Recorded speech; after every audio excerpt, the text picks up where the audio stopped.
Welcome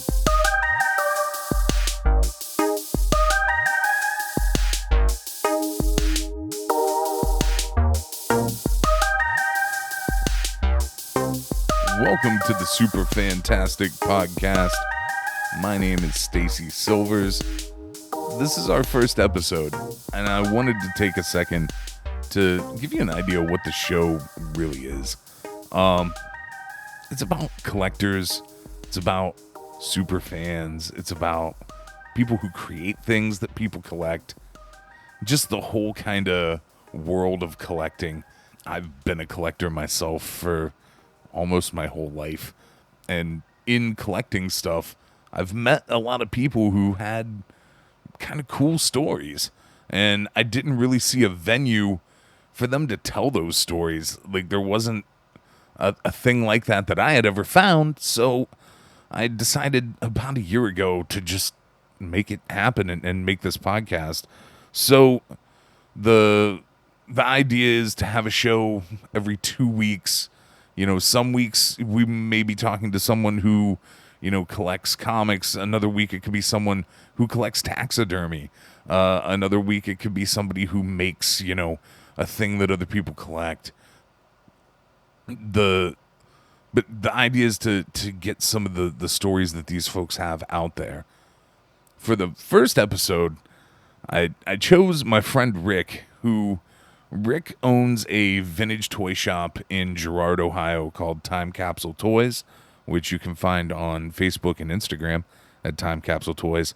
He runs a toy show in Youngstown, Ohio that goes multiple times a year called Toy-Hio, which you can also find on Instagram and Facebook at Toy-Hio. And he's a collector. He's collected stuff for a long time as well.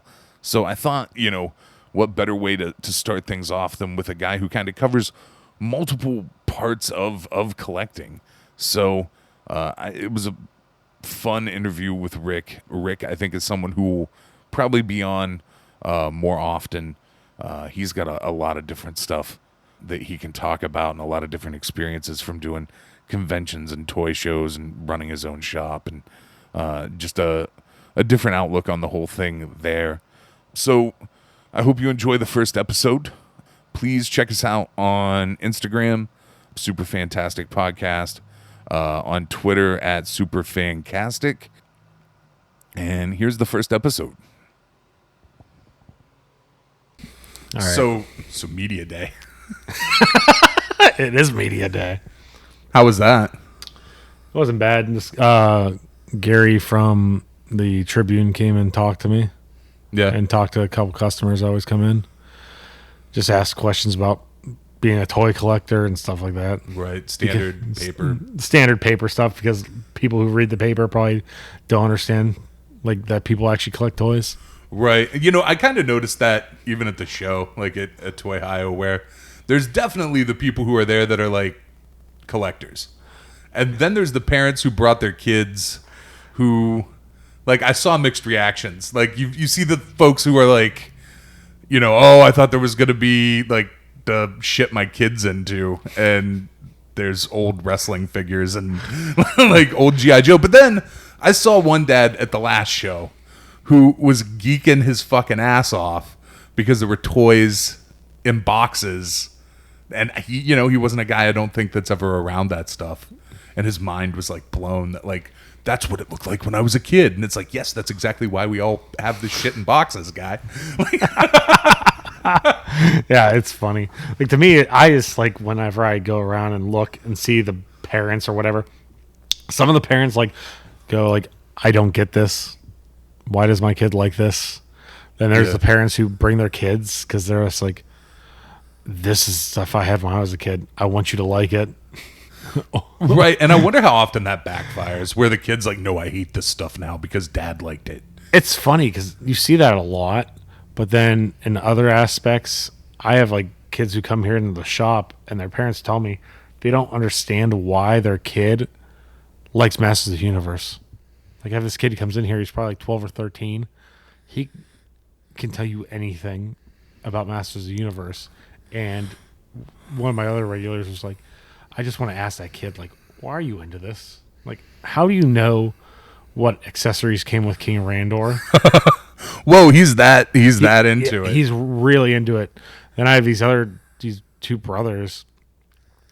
They're really into vintage toys because they found one of their dad's old like Masters of the Universe figures. Yeah. So now they collect G.I. Joe, Masters of the Universe, and the last time I saw them, the one got one of the sealed Street Sharks I had. Wow. Yeah. I don't know. It's weird. Then, like I said, then you have the parents who are like, try to push it on their kids, and the kids don't want anything to do with it. Right. I feel like that probably happens a lot that you don't see is like there's the dad. That happens with everything though. I mean, you always knew that kid who's like dad made him play football. Yeah. Like, I like football, you must like football. And the kid's like, I like to dance. Like, it's like, I like my old toys. You need to like my old toys. And the kid's like, no, Dad, I like Pokemon cards. And the dad's just like, what the hell's a Pokemon? well, right. And I mean, like, when you were a kid, I'm sure it was like this for me. Like, I didn't start liking toys and liking the stuff I liked because, like, my parents liked it. No.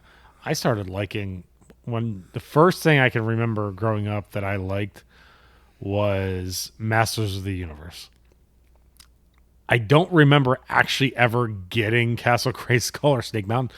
I just remember having them. And I remember every week when my mom would get paid, I'd go to the mall and I'd get a new Masters of the Universe figure. What was your toy store when you were a kid? I don't even remember. Like, for me as a kid, going to the toy store was just so bizarre because to go to the mall was such a big deal. Right.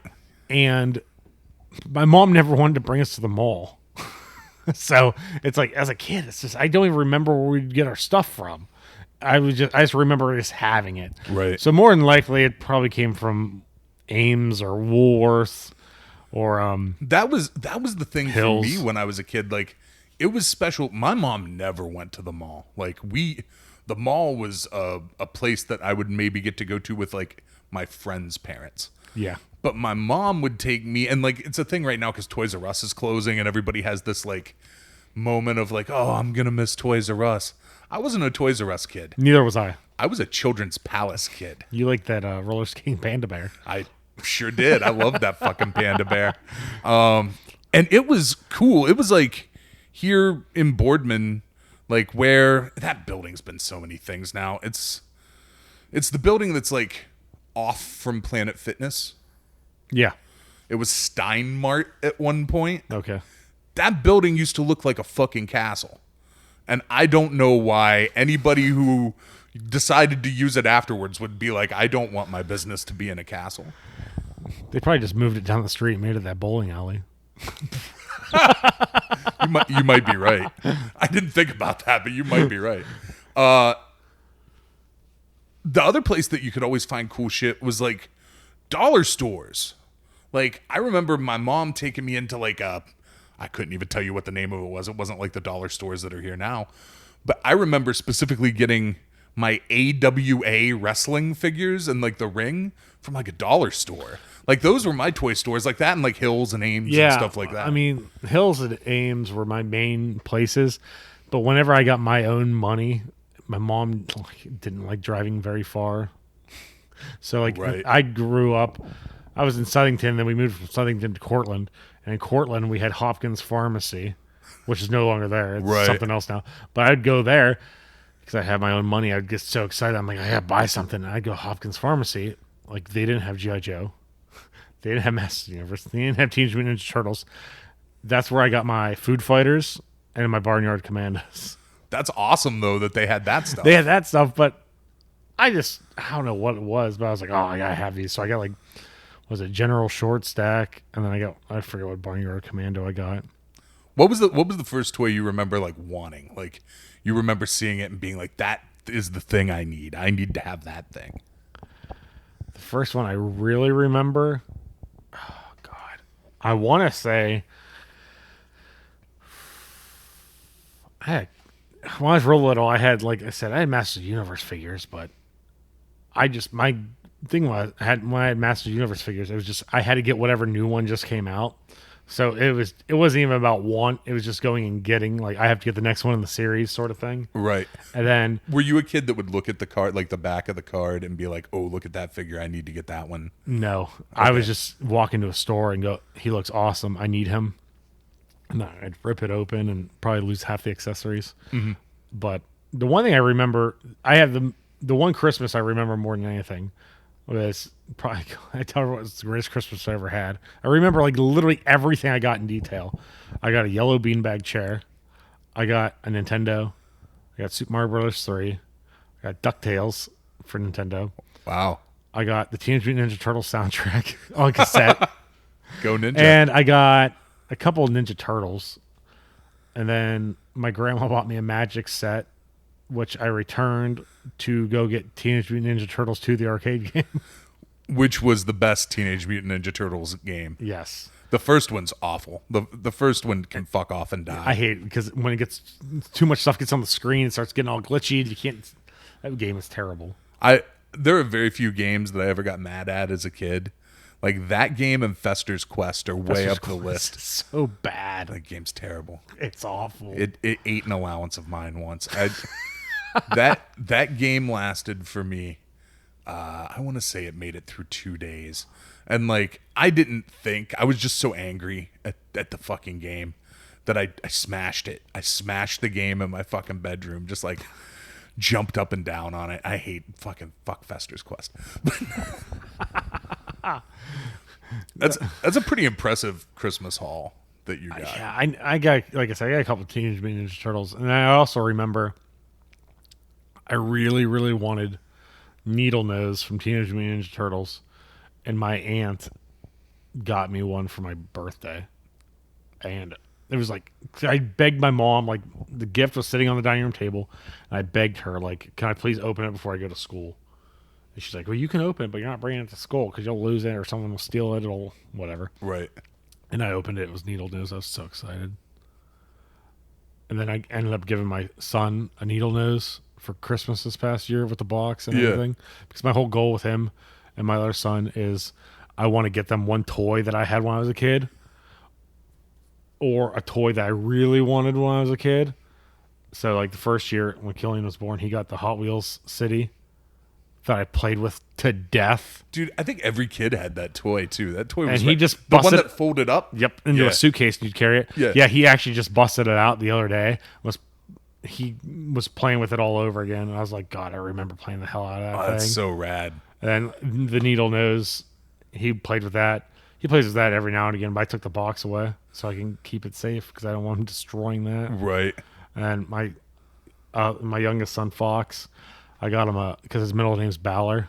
Yeah. I got him a Finn Balor wrestling buddy because I had an Ultimate Warrior wrestling buddy, which I'll never forget that story. Wrestling came here to Youngstown. Right. My uncle was bringing my... What year would that have been? Oh, my God. It was the time of Ultimate Warrior. Okay, so we're talking like very late 80s, early 90s? Yeah. Yeah. And it was like right when Wrestling Buddies came out. Like, they were the hottest things. And my uncle's like, I'm bringing your cousin to the wrestling event at wherever the hell it was. He goes, now, you have a choice. I can bring you to the next wrestling show, whenever that would be, or I could get you a wrestling buddy. And I'm like thinking in my head, like, when the hell's wrestling even going to come back around here? Right. I was like, I want an Ultimate Warrior wrestling buddy. And I played with the hell out of that thing. You made such a good choice. And so that's like for my son, I'm like, I'm getting him a Finn because I forget who made him. I think it was like wrestling. What was it? Ringside Collectibles, I think, made the Finn Balor ones. Right. Is it the demon one? Yeah. Yeah. Yeah, I got him one of those. That's And cool. They beat the hell out of it all the time. Do they watch wrestling with you? No. No. He He has no idea what it references. He doesn't care. My oldest son only cares about Paw Patrol and Batman and monsters. He loves monsters. Like just monsters in general? Oh, yeah. Like, he actually will play with some... Like, he has a Skeletor that he got and a Manny Faces. And the Manny Faces, he always hands them to me and goes, monster. So I have to turn the head so it's the monster face. Oh, that's so good. I'm doing something. I'm raising my kids right. You are. You really are. So when you got that wrestling buddy, were you like already like when they took you to the wrestling show, were you like into wrestling already at that point, or was it kind of like that was the jump off? I was into wrestling really big, and I don't know why. I don't either, because nobody else in my family liked wrestling at all. Yeah, because my uncle used to watch the pay-per-views, but the screens would be blurred out and like all squiggly lines, and you could only hear the commentary. So he just turned it to the pay-per-view channel and would listen to it. Yeah, and I would sit there and I'd squint like, is he seeing something I'm not seeing? Right. And now I just realized that he just never wanted to buy the pay-per-views, so Right. he just listened to them. Yeah, I was into wrestling really young, like 4, 5. Like I would see it on TV. I mean, I guess my grandpa was into wrestling, so that might have done. But he was into like not like as a little kid. I loved WWF wrestling. So like, did I. Like Superstars wrestling. But with my grandpa, I would watch like Saturday nights, like NWA, WCW stuff. Yeah. And like there was shit from that I liked. Like I loved Dusty Rhodes as a kid. Like Oh yeah. but and my grandpa loved Arn Anderson, so I like by proxy loved Arn Anderson. But yeah, like I don't know what it was about. Like Vince McMahon hit on something with like a certain sect of kids in the '80s where it was like, maybe it was the cartoon. Like I don't know if maybe that was the lead-in for me. I don't even know if I ever, as a kid, I don't even recall ever watching the cartoon. Well, you're a little bit younger than me though, so the cartoon was kind of off the air by. Yeah, probably. But my whole thing was I was all about Saturday morning cartoons and Saturday morning wrestling. Like I'll never forget when Michaels kicked Janae through the stupid barbershop window. My world was like shattered because the Rockers were like my favorite tag team. Yeah. And I'll never forget sitting in because it was like right up the street here on Washington. Or not Washington. I forget the name of the street. Washington was the street my aunt lived on, but it was right off of Washington where my grandparents lived. And my grandpa was like sick. My grandma was sick, so my aunt was basically living there with them. And upstairs was the spare bedroom where we'd all watch TV at. And every Saturday morning, it was me watching wrestling in that room with the ugly orange carpet, and I can close my eyes and still see it. And it's like it's weird how that works too, because like my grandpa's house, whoever had installed the carpet didn't do it right. It was probably my grandpa. And there was like this ridge that ran like through the middle of the carpet. It wasn't like thick carpet. It was like thin, cheap carpet. We were poor, so it was whatever my grandpa could get. But it was like this weird green, blue, black pattern carpet, and there was just this like lump ridge in it. And I remember it was like right where I would lay, like right where I would lay on the floor and watch TV. It was like right beside that ridge. So like Saturday morning cartoons, but like Masters of the Universe was a before school cartoon. yes, which I started watching Masters of the Universe. This is when we lived in Southington. Our house was like literally no joke in the woods. Our driveway was like a mile long. Right. And I would just sit there and watch Masters of the Universe. And funny story, whenever whenever Prince Adam would turn into He-Man, I would have to I'd have to leave the room because it terrified me. When he turned into He-Man. Yeah. So I'd run into the kitchen and my mom would have to let me know when it was over and I'd come back in. I don't know why. It scared the hell out of me. And I also called He-Man Tita, and I don't know why. Like you just got confused with like Tila or something? I don't know. I just call him Tita, and I yell at the TV and go, Tita! That's fantastic. But yeah, that's the universe. That was like that came out in what, like 83? Right. So I started watching it probably because I was born in 81. So I watched it up until it was like off the air basically, and just kept getting the toys. Right. The toys seemed like, and like in that show on Netflix and the Toys That Made Us, they really made it seem like the cartoon and the toys all kind of just ended together. I don't remember it being that way. I remember the toys being around for what seemed forever. Yeah. Because I literally, that's how I felt. That's how I felt about it. And to me, it seems like the toys went on way longer than the cartoon series did. Right. Because when the toy line ended, that's when Ninja Turtles stepped into my childhood. Right. And then it was Ninja Turtles then on out, because my whole thing was growing up, it was just all Masters of the Universe. And then they stopped making those toys, so then it was Ninja Turtles. So then all the toys I got were Ninja Turtles toys, because my parents were strict. It was very Masters of the Universe. Right. Then it was Ninja Turtles. It's like, we can't get you anything else because we don't want to ask you what you want, and we don't want to look at your Christmas list. I think there was some of that with my mom too. Like I was born in 79. So I caught the tail end of Star Wars. Yeah. And as a little kid, I fucking loved Star Wars toys, and I loved Star Wars and just everything about it. And I'm positive that my mom, because like my mom would get me Masters of the Universe, my mom would get me Transformers. The rest of my family, for like to a point where I don't know where they were getting the damn toys from, I would get Star Wars toys. Like everybody else, it was like a given every year at Christmas. I was going to end up with like a little stash of Star Wars toys, because the rest of the family, I really think it was that same thing where they were like, we don't really want to find out what he really wants right now. My mom would just be like, he likes Star Wars. Just get him Star Wars stuff. Like, so for Masters of the Universe, were you into the toys first or the cartoon first? Did like one lead the other for you? If I had to take a guess, I think the cartoon led me to the toys. Right. Because I ended up getting, what do you want to call it? The stupid, they had swords that came out. Like cosplay kits for kids. Right. So I had the yellow sword. That's all. I think I had the yellow sword, and I had the shield. And then I ended up later on cutting my sword to make it look like the sword that Ren had from Pirates of Darkwater. That's cool. Kind of kick myself to this day for doing that, because the swords are so god dang hard to find. Are they? Yes. Well, I mean, I guess they would have just got opened and played with. Like, they're not a thing that would have... Yeah, they're so hard to find, especially, like, in the packaging. It's so stupid, like, how much they cost now. I remember I had one of those, like... It probably wasn't Ben Cooper, but it was, like, one of those shitty Halloween costume kits for one year that was He-Man. Yeah. And on the box, it showed, like, the mask and, like, that shitty, like, slip thing that you would put on. But it showed the sword.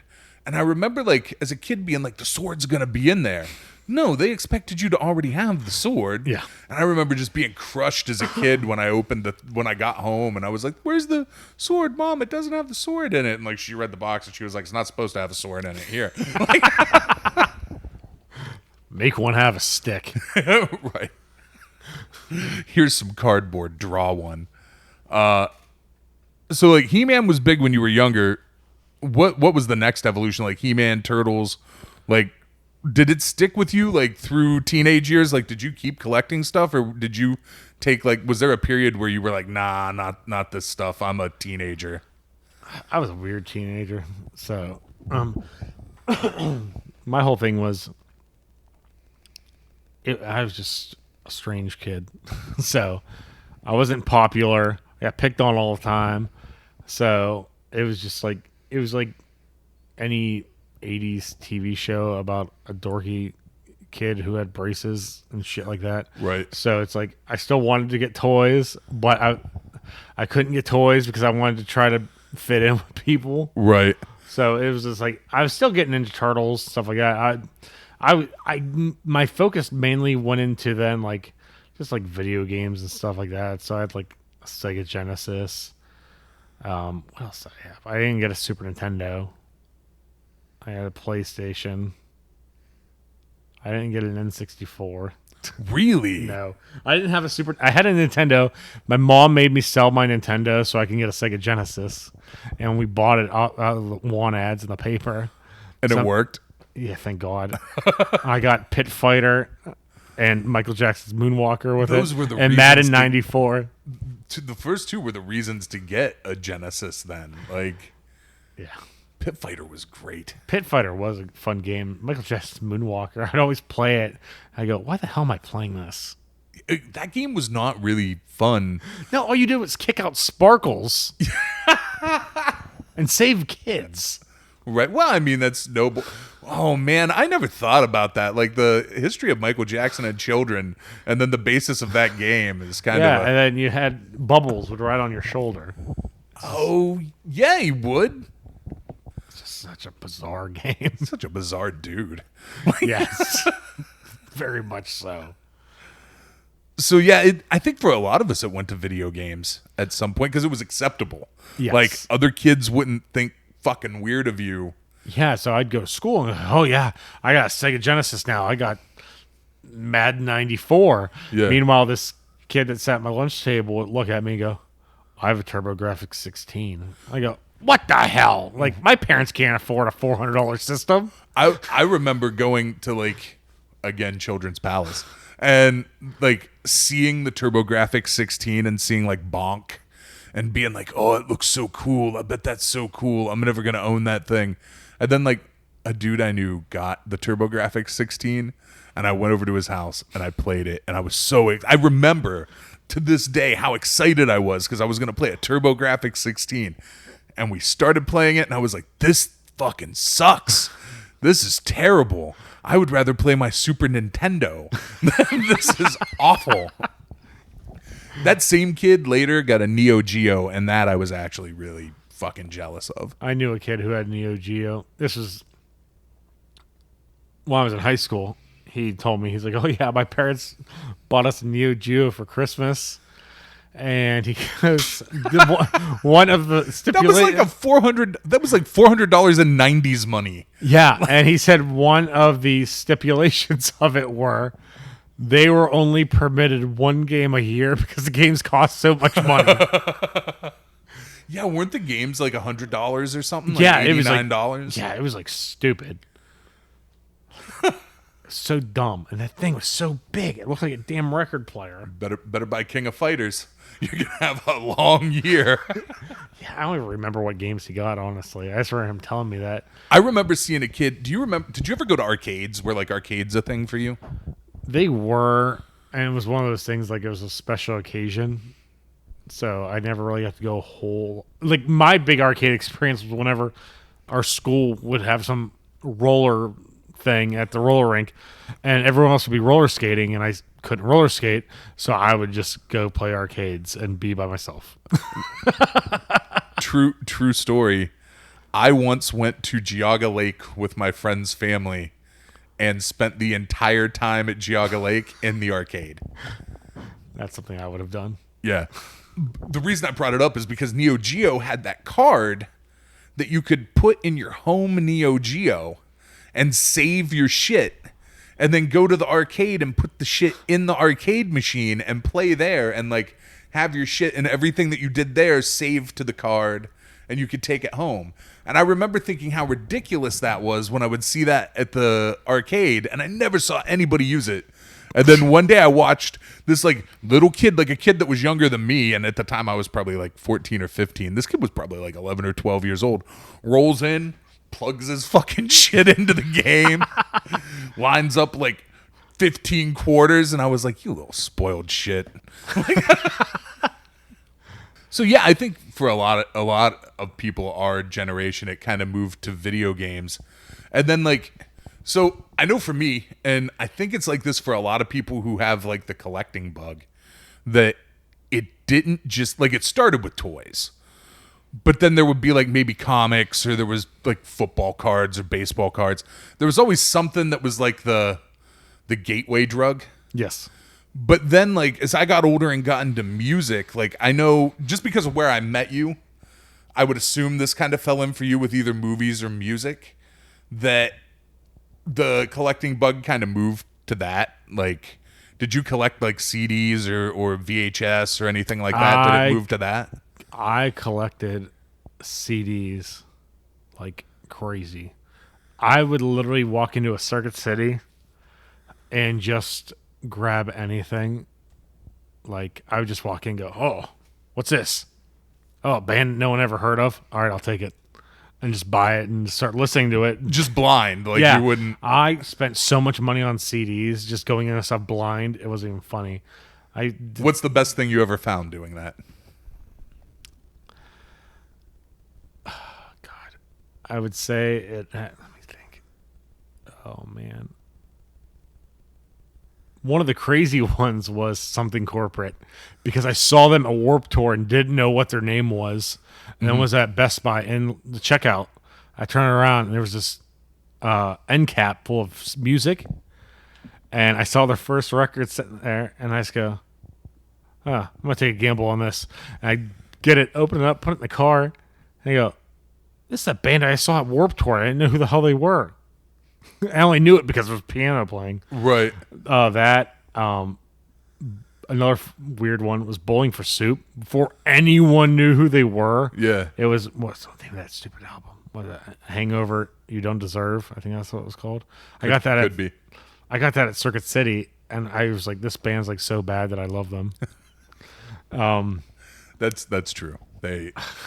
I'm sure there's something about that band. I never really dug that band, but there was something about them that made you go, good for them. Yeah, it's like, I don't know. Like, I know the one thing about them. All their interviews are always like, your guitar player's fat. How do you feel about that? And they'd always be like, he's happy. We don't care. Right. I saw, as a fat dude, I noticed that shit when they were like popular, when they were like, they would do like the Today Show and shit, or maybe not the Today Show, but like real TV, like the Tonight Show or something. Yeah. And there would always be some kind of comment about like, oh, you're a hell of a big guy. And it's like, that's some low hanging fruit, asshole. Yeah. It's like, yeah, I know I'm fat. Thanks. Yeah. I'm shocked. I had no idea. I've never seen a mirror, and when did this happen? Got body dysmorphia. I can't. Yeah, I was different with CDs than that. Like, it would have scared me to death to buy something that wasn't like vetted in some way. Yeah, I was the kid who, like, once I got into like metal, like I got into shit from like my friends' older brothers. Like, I got into music music that I shouldn't have been into way earlier than I should have been. And I would trade cassette tapes with like my friends' older brothers. So they would have like Slayer, and I didn't have Slayer. So I would make them a copy of like Ride the Lightning. Or like I had a couple of punk rock tapes. So like they always wanted Misfits tapes. So like my cousin had been a Misfits fan, and I ended up with a Misfits tape. So I would trade Misfits for like fucking everything. So it started being vetted through them, and then when I could buy tapes, I would look at like who those bands thanked, and then be like I'll never forget getting my first Sick of It All record because Sepultura thanked Sick of It All. I used to go through those also, saying like, okay, what my whole thing was this: whatever bands they thanked in the first so many lines were bands I should listen to, because I'm like, oh, if it's a band, if, like, say for example they listed Lagwagon and it was like the last band, I go, okay, I don't want to listen to them because they listed them last. I gotta listen to the people who they listed first. You should have listened to Lagwagon. I did. Okay. I just threw them out there just for the hell of it. Right. I think their first record I got was Hoss. Yeah. They're such a good band. So it kind of spilled into other shit. Yeah.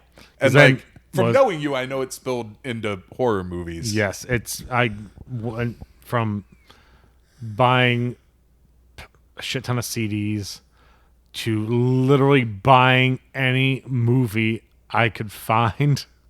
Like, that was horror. And then when I got to the point where I had like all these DVDs, I was like, okay, well, I have all these movies. Now it's time to find other stuff that I don't have. So I dove into the stupid world of horror VHS. Right. Started going out to video stores. I was literally buying out video stores of, like, the one I'll never forget is I went to when they would sell their extra copies of shit. Not even that. I'd find a video store in the middle of nowhere. Like, the clearest memory of one I have is I went to Andover. Okay. And there's this video store there called Video Shelf. I went there because I ran into a guy at Best Buy, who said, I just bought a video store and I have all these horror movies and I want to sell them. I'm like, okay. How the hell did that conversation even happen in a Best Buy? Because I was looking at horror DVDs, see if anything new came out. And well, that's right, because Best Buy had like that giant horror section that was like a whole row. Yeah. So he goes, oh, I just got this store and I got all these tapes I want to get rid of. I was like, okay, where are you at? He goes, Andover. So I go out there. I got a few things. but then like where a store was in a circle, and then literally directly across the street was the video shelf. Uh-huh. I walked in there and it was like wood paneling and like it never changed. Then there's a sign that says horror and it pointed upstairs. I walk up there and sitting on a shelf was a copy of Sledgehammer. Wow. From World Industries. And I just go, what the fuck? Yeah. I walk back downstairs. I go up to the girl at the counter. I go, are you guys selling the VHS tapes? And she goes, we have ones that are for sale. I go, are you selling the horror VHS tapes that are upstairs? She goes, call back with the manager's here. He'll be here Monday. So I was like, okay. I left. And then all I kept thinking was like, I have to call this guy Monday. I have to call this guy Monday. Right. And that's all I put it in my head. And I call Monday and the guy goes, he answers the phone and everything. I go, I'm interested in some of your horror VHS. And he goes, okay. I go, will you sell them? He goes, it depends on the movie. He goes, do you know what movie you want? I go, yeah, Sledgehammer. And he laughs. I'm like, oh God, he knows how much it's worth. Right. He goes, I'd sell that. I go, for how much? He goes, $2. Oh! And I said, can I buy more than just that? And he goes, yeah. I said, okay, I'm on my way. And I drove up there, and every tape I got was $2 a piece. Oh my God. I bought. So was this like like DVDs were out and like VHS was kind of on its way out the door? Or? That's when, right before all video stores started unloading their VHS sections. Yeah. And I was like, I would just go there. I was buying. He would literally sell me anything I wanted for $2. So I was just buying up everything he had. Yeah. Horror wise, because he had so much obscure stuff. And I was just leaving with bags at a time. Like I'd go there and drop like over $70 in tapes on $2 tapes. Yeah. And then I was like, and then that's when I started. Then someone else told me about this place in Austintown where it was an appliance store that used to be a video store. They had all their tapes lined up along the wall behind the refrigerators they were selling. So I showed up there and I go, my friend told me you have tapes. And they go, yeah, but you have to move these 7 fridges. So I moved these 7 fridges. I got like I Spit on Your Grave big box, all this other stuff. And they were selling them for $2 a piece. I miss so much. Like my favorite memory as a kid was, and I think it's why I got into horror movies, because as a little kid I was scared of fucking everything. Yeah. But I remember going to the video store. Like my mom was fine as a parent, and I appreciate what she did, but she made some questionable choices. And one of those was like I could watch whatever I wanted to. It didn't matter. You want to watch that? That's fine. So she signed off at the video store, like our local in-town video store, that I could just rent whatever I wanted to. So if I wanted to rent something R-rated, she didn't have to come in and go through the whole charade. They would just rent it to me, and they had on file, like my mom said it was okay. Yeah. And I remember going to the horror section, and like the box art was what drew me in. Like it was scary, but then I wanted to know what the movie was that went with that shit. And they all had the big porno box. Yeah. And I didn't understand why those movies had a different kind of box than like Home Alone. So like there's got to be something special about this because it's got that box. And then I peeked through the doors one day and saw that all the porno had the same box, and I was like, well, I definitely need to rent these now. Did you do that stuff? Like video stores, like go and just like look at the box art? Well, funny thing is, my mom and my aunt owned a video store. Oh, come on. They owned J&J Video. It was in Austintown on Raccoon Road. Yeah. And then they got bought out by First Row Video. I remember First Row. That was like a regional chain, right? Yeah, they got bought out by them, and they had to go court over it because the guy, I don't know. I was little. But, no, yeah. So most of my days were spent in the back of a video store. So, yeah, you looked at box art a lot. Yeah. And the crazy thing is, because fast forward, like, was it probably 8 or 9 years ago, my aunt told me she kept all the posters from the video store, and she had them all rolled up. Oh. So I went through them all. And I sort of remember that. I think I bought at least one or two things from you. Yeah, that- I had like so much stuff. Like, God, because they never got like legit good movie posters. Like my aunt's like they sent us all the B shit. Yeah. So I had like Critters 2. That's a cool poster. Yeah, that sold for a lot of money. 'Cause my aunt was selling them to me for like $2 a piece. Oh. And at one point, she's just like, "I'm not gonna charge you anymore, and just take what you want." Wow. So I had like I have it signed now. It's framed in my house. I had a Elvira Thriller video poster where it's her holding popcorn. Like, like she's walking through the aisles. I have that. I got it signed by Elvira. What else did I get from that for myself? I think that was it. I ended up selling I had so many obscure posters from that I ended up selling. I think I got like what I got from you wasn't like really. I think I got like Ed Wood or something from you out of that stuff. Maybe it wasn't that. I know I bought. No, Ed Wood you got poster Ed Wood from me. I bought a different poster from you before that. I have so many fucking. Half of my posters are just in tubes. Yeah. Like Mine are just. I think I have like 3 framed. That's the stuff where I get real close to hoardery shit. Yeah. And my girlfriend's like, "Why do you have just paper in tubes? Like, what are you doing with this?" And it's that's worth money. That's another thing that I got really into collecting was posters, and like I couldn't stop. Yeah, that was a real problem for me. And then I came to a point one day I was like, "Okay, I'm done with these," and I just sold off a ton of them. You know what I did that was kind of the nail in the coffin for that shit for me? And I still have a bunch of them in tubes, and I'll do something with them. But like, I hit a point a couple of years ago where like I had all my Holy Grail posters, like the ones that I was like, I need an original one of these, an original one of these. I had all of them, except for the weird Star Wars variants that I wanted. And I just like, I said, fuck it one day. And I just went on eBay and bought like, that'll be the next thing we talk about, but like kind of the lead in. But like I went on eBay and I just bought like the weird original Star Wars poster that never actually got released, but then it got released like later for Celebration. The one that's like, it looks more like maybe like a Buck Rogers poster. Oh yeah, I know what you mean. And it like the Star Wars logo is different, and like Obi-Wan's like the main dude on it. And then I have like a weird variant Empire Strikes Back, and then I have the Return of the Jedi that's just the lightsaber. But like part of collecting for me that was always awesome was like the hunt, like hunting shit and finding it and being like, oh, I was at this place and I saw this thing and I bought it because I was there. And then the internet happened. Yeah. And there's eBay, and like you're in a unique situation because we haven't really touched on this yet, but you own a fucking toy store. Yeah, we're sitting in it. Yeah. And you run a toy show. Yes, I do. And there's the internet. Yes. And it's such a fucking double-edged sword. Yeah. Because on one side, it's like all of this shit is here and I can get all of this shit.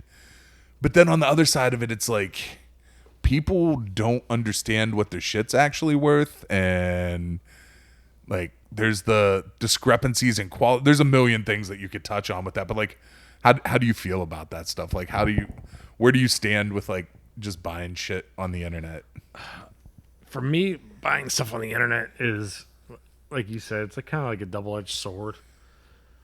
I buy some stuff on the internet if I can't find it anywhere else, and it's like I have to have it. Or if I come across something, I'm like, oh my God, this is a stupid good deal. I have to own this.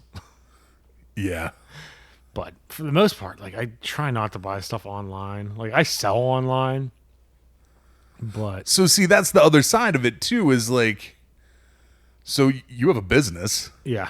It's a stream of revenue to be able to sell stuff online. Like, and there's a bigger audience. Like you had the thing I remember seeing you post that like, if you had put it up in here and you didn't even have this place then, was that light up Chainsaw 2. Oh yeah.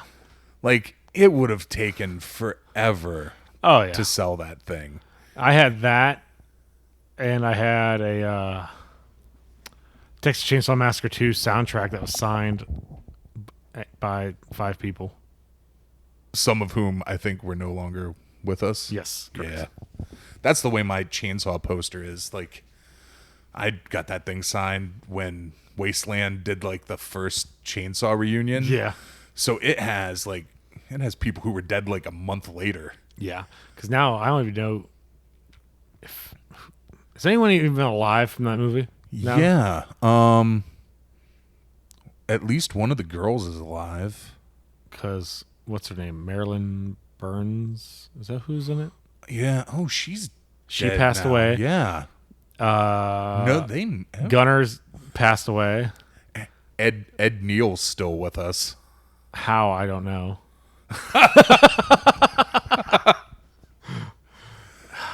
So Hooper's gone. Oh yeah, dude, and that's the one. So that's the one that's not on there. And like, fanboy that I am, because I mean, Texas Chainsaw is like the thing for me. Of all the other things, of all the hodgepodge of shit that I collect, Chainsaw is my thing. Yeah. I met everybody else, like literally, aside from like people who worked crew on the fucking movie, I met everybody else. Everybody else signed that poster. I never met Toby Hooper. Like, I don't feel like he really did conventions or anything. He really didn't. And then whenever he was announced to do a convention, I guess he'd always cancel. Well, here's the thing with him that like, and this is kind of shitty to say, I guess, about some horror movie folks, but like Toby Hooper had a real career. Like he made important movies, and I think he just had money, and like I think he kind of considered himself like an artist. Yeah. And like just hawking autographs wasn't really his thing. Yeah. Not to say that like some of the other guys like Wes Craven did fucking conventions, and Clive Barker does conventions, and so not to say that those guys aren't of the same caliber, but like I think Toby Hooper thought a little more of himself. But I think so. He was just I've never heard very positive things about him. Me either. So no. I think part of it was just him being himself, and I don't know. So when I met you, you worked at a buy and sell used movies, CDs, and video games store. Yes. How do we get from there to you having your own toy store and your own convention? And I got sick of doing my boss's job and said, I'm sick of doing your job. And then they say, well, what are you going to go do? And my response was, I have options. Well, because you had moved up pretty far in that company. I ended up being the third person on the corporate ladder. And then for a pretty big regional used video games and such company that we won't give any press to. Yeah. But. And the whole issue was I just got so sick of them taking my ideas and using them as their own. And I spoke up about it. Was one of your ideas posting Hank 3 things for like $300 out of their Chapel Hill store? No. Okay. And then I got fed up. Like I said, I got fed up. Told them I got sick of them taking my ideas and using them as their own. That was me complaining about the second person on the corporate ladder. Then a week later, I was informed that he was let go. So then the number 3 person became the number 2. Then I became the number 3, and then realized that the number 2 and the former number 2 and the number 3 were one and the same, to where I was also how she was complaining about doing his job. I was down doing her job also. So I was like, yeah, fuck this. And I quit. And then I had a booth at a flea market for like a year. And you had that had to be longer than a year, wasn't it? Out of 4 seasons? No, it was about a year. Maybe not even a year. Because I got into it with the lady who runs it. So, and I got fed up and just pulled out. and just sold online and did shows and stuff like that. And So then you never set up at like Rogers or any of those I places? set up Rogers once. Yeah. Rogers is for the folks who aren't going to be from Ohio, it's Ohio's largest flea market. it's a fucking pretty big flea market where you will see, I mean, I guess all flea markets are kind of like that, but Rogers always to me seems just like the most random. Like there are people there who are probably not people you would ever want to be around in regular life, but Yeah. they're at Rogers. Yeah. And then there's Amish people hiding behind cars using cell phones And making donuts. yeah. And then the guy with all the Nazi shit, because there's always the guy with all the Nazi shit. I just said that the other day. I said, that's the thing with Rogers. I said, Rogers is the one place that you always want to go to, but you don't want to go to. Yeah. Because of all the racist people that are there. Oh my God, it's like a magnet. Like is. I couldn't imagine. I've never personally seen, and here's the other weird thing about Rogers. And I mean, the area of Ohio where it's at is predominantly white. Yes. But people travel from a long way to get to Rogers. I could probably count on my hand how many not white people I've ever seen at Rogers. Yes. It's- And one of them sets up. Yeah. One of them is Virgil. That makes two then. Yeah. The other one's this guy, I forget his name. But every time I see anything he has of interest to me, it's like stupid money. Yeah. Have you ever seen what they want for those inside booths, like the in the barn booths? That is dumb money. Like stupid. I bet you they pay more than you pay for the storefront for some of those. Oh yeah. Because you pay for a year and then you have to pay by the week. Which makes 0 sense. You're paying rent twice. Yes, I think it was like you pay $1,200 for the year, and then you pay. It's like something like $50 or $60 a week. What in the world would you be paying for? I mean, that's like buying a condo and then having the condo fees. Like, It's like I don't get it. yeah, that place is, and it only runs. I mean, people are only going to be there like 4 months out of the year. Yeah, you only go there when it's actually nice outside. You don't want to go to Rogers when there's 3 foot of snow on a Friday. No, like Hartville, I can see people going like other times of the year. Yes. Because the inside's enormous and nice, and Yes. you can find shit on like a winter day in Hartville. Yeah. A winter day in Rogers, I can't imagine. No, because you'd have to drive through all that freaking backwoods. Oh yeah, every road that goes there is like a pothole dirt lane that you park on a hillside. Like yeah. It's fucking flea markets. So this certainly isn't a flea market. No, it's not. Thank God. You moved when you first opened this place. You were next door in what I would call a modest space. Like it was next door is not a closet, but it wasn't this. Yeah.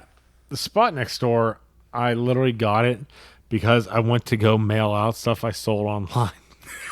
And I go, wait a minute, that spot's for rent now? Yeah. Because for the longest time, it just had like black crap over the windows. And the front sign was up in the window. And I was like, oh, God.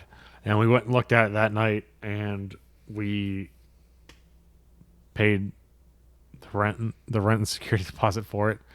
And then I was like, okay, time to unload all the crap from my garage. Right. And then, Well, and that's the thing. Like I told you today when I walked in here, like I know what you had over there, and I've seen you set up at shows. yeah. And I was floored at how much shit you have in here. Yeah. I've accumulated more.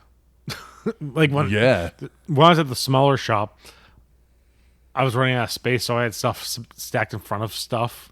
Ugh. And I had stuff crammed literally like everywhere. And when I moved it all over here, I was just like, how the hell did I cram all this stuff in such a small space? Then I ended up getting like 2 more tall glass cases. Yeah, I was going to say there's way more cases in here. Yeah. So I have 2 more tall glass cases. And then I brought in Dude, have you thought 2 more countertop glass cases. And then I was like, and then I'm getting more glass cases. Are you going to buy fixtures from Toys R Us? No. Okay. I tell people this. People always go, oh, these fixtures are for sale. These are for sale. My response is, I don't pay for my fixtures. Oh, you just like pick them, or you get people who are like, come take this. No, I get my former job when they close on the stores. I get the cases. And boy, are they closing stores. Oh boy, that's fucking amazing. Like those, that is the best. Those two came from Boardman. Those two came from Parkersburg. So you still know somebody in there who just hooks you up. Yeah, and then dude, that's the best fuck I you have ever. That my business. Actually, I had 4 other tall ones, but those are at D&E now in Pittsburgh. Shout out to D&E. Yeah, that's the best fuck you ever. Like, I now have shit that you used in your stores in my store when you were like, what are you going to do? Like, I'm like, you're just going to throw them away? Okay, I'll take them. They would just throw them away? Yeah. I wonder that fucking place is going out of business. Yeah, trust me, they've dumped tons of fixtures. Tons. Not to mention, like, what they do is kind of fading. Like, they didn't really... Well, that's the thing. I was actually just talking to somebody earlier. It was the, oh, God. His name just escaped me. The guy who interviewed me. For the newspaper? Gary. Yeah. He, that's how I met him. And I told him, I said, the funny thing is that company's dying, but CD sales are up drastically. That is weird. And I guess, like, the exchange isn't hurting. No, they're not. If you don't live around here, you won't know what the exchange is, but it's a big chain of buy, sell, and trade shit. They have toys and stuff in exchanges, too. Yeah, that's one of the reasons why the exchange is doing well is because they're adapting to the times. But depending on what exchange you go into, like if you go into this exchange, like their toy section is like 80 starting lineup figures. Yeah, because someone dumped a shitload of them there. Or they haven't really. They've been hoarding for Toy Hio. They have been. The manager told me. Really? Yeah. Are they setting up at Toy Hio? Yeah. Someone actually commented on our thing going, I didn't know exchanges set up at toy shows. And my response was, they will if you make your tables affordable. Right. Well, and so that's another thing. So let's talk about that, because I think that's maybe the coolest thing you've done is start a toy show here in Youngstown, which is pretty fucking cool. Like run through that. Like, how did that whole process happen? I wanted to put on a toy show for a couple years now, and I kept thinking like, okay, I should do it. And I just wouldn't do it. And then one day when I was actually at the flea market, my buddy Tom came. He goes, hey man, I think we should do your idea and put on a toy show. And I said, all right, we'll try it. And to find a venue at first was such a pain in the ass. Well, that first venue was strange. And so I didn't get to go to that one, just like I'm not going to get to go to this one, which sucks. I really feel bad. But like, you're doing it like the same weekend as the first one. Like, it's been 1 year, basically, right? Yeah. And I go to North Carolina every year the same week. So, yeah, I'm going to miss this year. But the first one, I thought it was really genius that you did it for free. We had no choice. I'll put it like that. We weren't. Well, it came off as smart. The whole advertising for it was me wanting to repeatedly inform people that it was free admission, because I'm like, what better marketing than advertising something for free?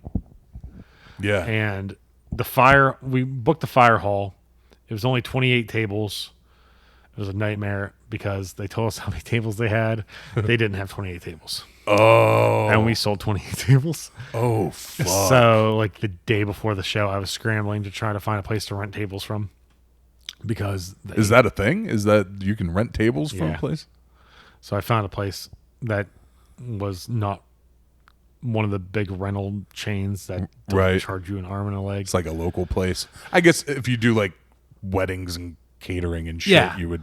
And so it just drove the point home of it being free because they wouldn't let us charge admission. And any place that would let us charge admission was like, couldn't afford it. Right. So my whole goal was to we were like, okay, we're gonna do the fire hall. We're gonna take the money that we make from that, from just the vendors, and we'll book a bigger venue that will allow admission. Because my whole thing was like, we need that extra money for promotion. Right. So we did the fire hall show. Went off really well. And I want to say almost all the vendors renewed to when we went to the next show, which was in November. Would you when you first announced that show, I was like, oh man, there could be really bad weather. Yeah, trust me, I was scared. We looked. I think I wore like shorts to that show. Like probably. I don't think it was that. It wasn't that cold. I know no, that. it was like nice out. Our issue was we went up against Akron Comic Con. Yeah. Which we announced our date well before Akron Comic Con, and there was certain people who kept informing us that we were going up against Akron Comic Con, and my response was just, "That's fine. They're 45 minutes away from us. Right. Like, our tables are cheap, our admission is cheap. I'm not worried about it." And someone else like, well, this show's going on in Andover, and this show's going on here. I go, we announced our date. I can't change it now. Like, right. We booked it, and so I'm just running with it. That show, we did like 216 people through the door. Wow. Yeah, and going up against Akron Comic Con and these other shows going on. So we did 216 through the door, which wasn't bad. Plus Ohio State played that day. Like, it was just many factors going against us. There was a lot of shit going on that day. Yeah. So I was like, okay, well, then. But that room was like a good size room. Yeah, it was a ballroom. Yeah. The thing that struck me as the weirdest about that day was you getting critiqued on your clothing. I was so mad. The lady told me she had a, what did she say? She had a dress code. Yeah. And my shirt wasn't long enough. So she handed me a shirt for her place. I looked at her and I threw it on the ground. I was like, fuck this. That lady looked like the most miserable piece of shit I had ever. Like, oh my God. Like, she stood behind that bar and just, like, when you and I were sitting at, like, the table. Admission table, yeah. She just, like, shot us the shit eye the whole time she was there. And then when she would leave, that poor other lady who was working the concessions. Yeah, I actually know her. I used to work with her. She looked so relieved. Like, every time that lady would walk away, you could just see, like, the... Yeah. My whole thing was she kept making announcements about not bringing in outside food or drink. Yeah. But then complaining because they were busy giving people drinks and making food. Pick one, lady. Yeah. And being very vocal about it. Oh, I remember. And I was like, so then she really wasn't happy when the news came and we announced that the show was moving because we never told her, because I told Tom, my partner in Toy-Hio. Yeah. I'm going to have him on at some point too. Yeah. I told him, like, listen, man, I'll keep being, me and you can keep being Toy-Hio if we move the venue. Yeah. I said, if we don't move the venue, I said, I'm not doing this anymore. Well, that day you and I talked about it that day where you were like, this place, fuck this place. Yeah. Cause it wasn't like vendors, I think, had like 2 hours to get set up. What? We had an hour to set up tables because she wouldn't let us in early or anything.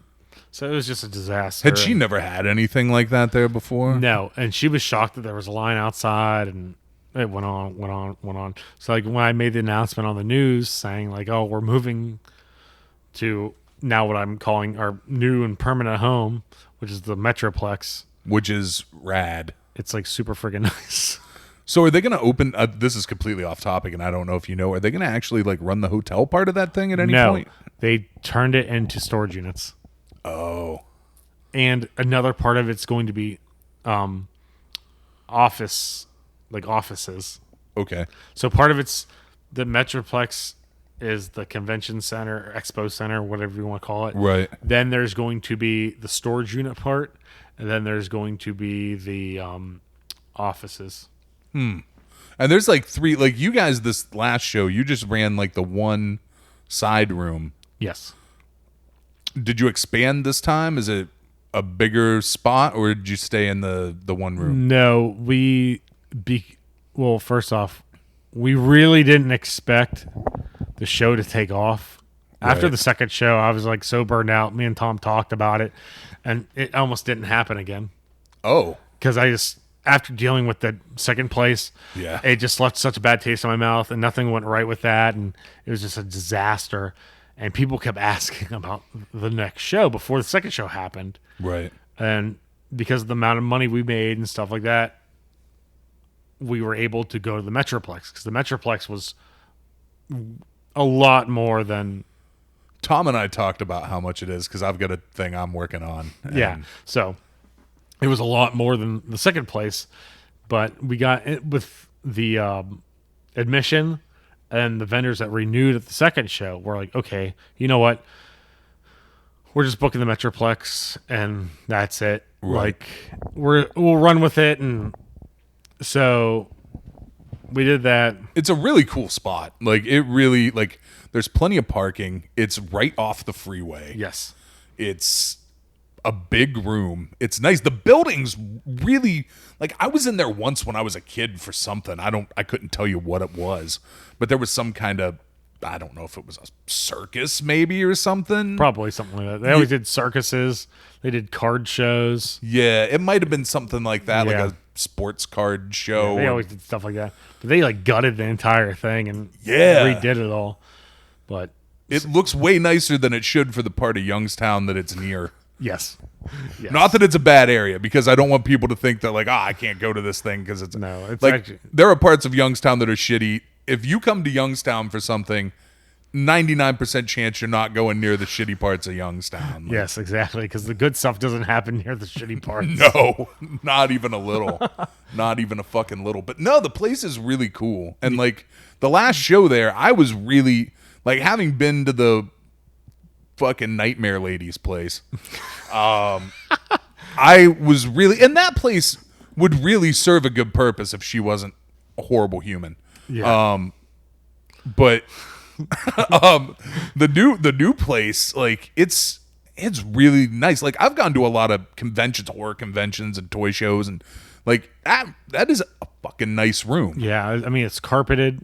There's chandeliers. Yeah. I mean, other toy shows I've been to have been on cement floors Correct. and just in basements and everything Right. else. But like, well, that show, going into the third show, we didn't even have the fourth show booked Oh, because we were such on limbo if we wanted to keep doing it. right. Because I was just like I said, after the second show, I was so beaten, and I was like, I just felt like defeated, and a couple people kept asking us, like, well, what's going on with the fourth show? And do you have a date yet? And funny thing is, like, literally 2 days before the last show is when we booked this coming show. Oh, because I thought I remember you having, like, flyers at that show for this one. Yeah, we did that. Because we were both like, we almost didn't do it. And then I was like, you know what? We'll give it one last shot. We'll see how this one goes. And if it is whatever, then the fourth one will be the final one. Right. And then it was, we had, we're at that venue, the Metroplex room we had was, what was it? You were the one all the way over to the right. Yeah, I'm trying to remember how big it was. I think it was 10,000 square feet. Mm-hmm. I think that's what it was. By the way, your layout was really good too, and I want to give you props for that. And I think it comes from you having done so many conventions. You gave people fucking room to walk around the convention. Like, some people shoehorn tables in so that, like, the middle aisles are a nightmare. Like, you can always usually walk around the outer edge of a show. Yes. Your middle aisles had enough room that you weren't just getting, like, trampled by fucking other people trying to look at stuff. And, like, let's be honest, we all know there's a portion of the folks who come to these things that hygiene is a new thing for them. Yeah. And so you didn't have, like, that smelly dude hanging over your shoulder while you were looking at shit. Like, I was really impressed with the layout of you, like, actually giving room to the middle aisles. Thank you. you have no idea how many people, like my girlfriend Amanda and Tom's mom run the admissions. Yeah. And all day they kept telling us about how many people thanked us for, like, oh, it's so nice I can actually push my stroller through. Yeah. And stuff like yeah. that. Because when they sent us the layout originally, I think it was we could fit 75 tables. Mm-hmm. And I was like, I told Tom, I go, okay, listen, and the layout, and I showed it to him and everything. I go, we can fit 75. I said, but we don't want to fit 75. Right. And I said, it'd be awesome if, I said, however many we sell, I said, we sell. And that's that. Like, I'm like, I don't want to sell. I said, if we sell out, we sell out. But I said, I'd prefer for us to actually give people space. Right. And I said, they can change, Bree at the Metroplex. I'm like, she can change the layout to give people space. And Tom's like, yeah, I agree. He goes, it'd be nice to have room to actually move. Yeah. So we sold 62 tables, and it was, we showed up and I was like, oh my God, there's so much space. It's so nice. Yeah. Dude, that's the first thing I thought when I walked in. Even when I walked in, because you walk in and it's that like lobby, you walk in through those like big glass doors and it's that giant like marble lobby area. Yeah. And I was like, what the fuck is this? Like, and like Amanda was sitting at the table. Yeah. And I was like, where the fuck is it? This whole fucking thing? She was like, no, they're just over here. But even that room, when I went and did, I was like, this is big. Yeah. So it's, like I said, maybe it was 7,000 square feet. I think it was 7,000 square feet, because now we're going to 10,000 square feet. So they're taking down one of the partitions. Mm-hmm. And then, so now we've gone from 62 tables to 94. Wow. But still keeping the space. Right. So I told Bree, I said, I want to do the setup we had last time. Right. I said, so keep that, and then when we take down that partition, I said, leave, and you make the floor plan the same amount of space like we had last time, just with that extra square footage. And she goes, oh, no problem. And she goes, here you go. How's this? I go, perfect. Well, and this is all like really small DIY. Like, it's just you, Tom, your girlfriend. Yeah, she runs the admissions. Yeah. And yeah, she runs admissions for us, and every now and again she'll like do like little rinky-dink things for me here. Tom's the one who goes and he'll contact like he'll send out the press releases. He'll handle the insurance part. Right. I handle dealing with. That's a thing I don't think people realize when you look at like running any kind of show or convention. Like, you can't just like the punk rock part of me growing up, like throwing like basement shows and shit. It's just like, oh yeah, you just do the thing and then that's how we did it. And then when you go to the level we're at now, you can't do that anymore. Right. You have to like insurance policy. What? Right. What do you mean $1 million? Like, oh Jesus God. So that's when people are like, well, can I get a free table? It's like, do you have any idea how much this is costing us? Do you know somebody who sells insurance? Yeah. So like he handles the insurance, the press releases, and getting a hold of the newspapers. I handle like talking to the vendors, dealing with all the vendors' questions. Right. I answer majority of the emails. I'm like the treasurer. Right. I mean, obviously, you guys aren't in this thing to get rich. No. Like, it's not. No. No. But like, and the reason I brought up how few people are involved in it is, like, even when you go to like smaller horror conventions, like there's the one in Cleveland that both of us are very familiar with. He still has a bunch of like volunteers and people who are helping and like watching doors and shit, and you do not. No. It is just you guys. Yeah. And you and Tom are manning your tables. I hire help. My buddy Chris mans my table for me, because most of the time I'm running around like a chicken with my head cut off. Right. Because like after doing the first Toy Hio, I was never at my table. Oh yeah. And so my buddy Chris, I was like, dude, can you like start coming to the shows, not just to shop, but to watch my table for me? He's like, oh yeah, no problem. So like Tom runs his table, and then what I do, part of my job is I just run around. I'm talking to, I run around, talk to the vendors, make sure everyone's okay. I basically play politician. Right. I walk around, shake people's hands, and make Kiss sure babies. everyone's kiss babies. Make sure everyone's having a good time. Yeah. Clear up any complaints, which thank God, the only complaints that we've ever had at any of our shows were the first show. Someone complained it wasn't big enough. Oh. My response to them was ask for a refund. And they go, but it was free. And my response was exactly.